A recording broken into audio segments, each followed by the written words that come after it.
خوشی کا سما تھا، لوگ ایک دوسرے کو مبارکباد دے رہے تھے، کوئی تصویر کھنچوانے میں مگن تھا تو کوئی خوشیاں بٹورنے میں۔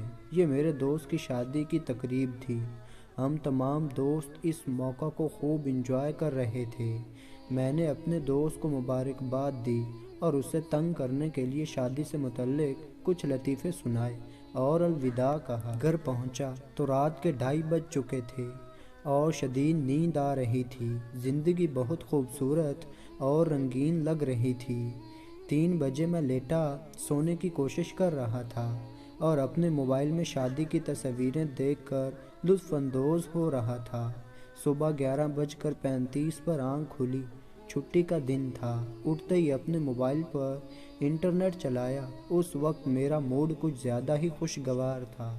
زندگی بہت حسین اور پیاری لگ رہی تھی۔ میں میسیجز پر گیا تو میرے دوست کا میسیج آیا ہوا تھا کہ اس کے والد انتقال کر گئے ہیں اور ظہر کے بعد نماز جنازہ ہے۔ مجھے گھبراہٹ سی محسوس ہوئی۔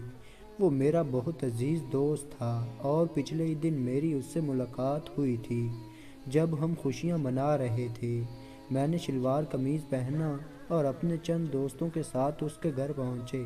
افسردگی کا میلہ دیکھ کر دل اشکبار ہو گیا۔ جب اپنے دوست کے والد کا چہرہ دیکھا تو مجھے کچھ سال پہلے کا وہ وقت یاد آ گیا جب ہماری شرارتوں کے باعث وہ ہم پر غصہ کر رہے تھے۔ کبھی نہیں سوچا تھا کہ اگلی ملاقات ایسے ہوگی۔ دوست کو روتا دیکھ کر نہ چاہتے ہوئے بھی میری آنکھوں میں نمی نمودار ہو گئی۔ نماز جنازہ ادا کی اور دفنانے کے لیے قبرستان کا رخ کیا۔ کچھ گھنٹے پہلے میں زندگی کے خوبصورت لمحے انجوائے کر رہا تھا اور سوچ رہا تھا زندگی کتنی پیاری اور حسین ہے، لیکن جب میں نے جنازہ اٹھایا تو یقین جانیے زندگی کی حقیقت میرے سامنے آ گئی۔ رنگین زندگی بے رنگی دکھائی دی۔ زندگی کی خوبصورتی خوفناکی میں تبدیل ہو گئی۔ قبر کو دیکھ کر مجھے اپنا مستقبل اور دنیاوی زندگی کی آخری منزل صاف صاف دکھائی دے رہی تھی۔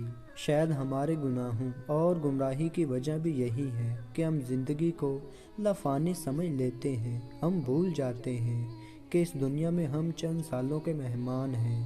ہم یہ بھی بھول جاتے ہیں کہ ہمارے پیدا ہونے سے پہلے ہماری موت لکھ دی گئی ہے۔ چنانچہ اگر آپ بھی دنیا کی محبت میں گرفتار ہو گئے ہوں تو میں آپ کو تھوڑی دیر کے لیے قبرستان جانے کی تجویز دوں گا۔ تو دوستو، اللہ تعالیٰ مجھے اور آپ کو اپنی زندگیوں میں اچھے کام کرنے کی توفیق عطا فرما۔ آمین یا رب العالمین۔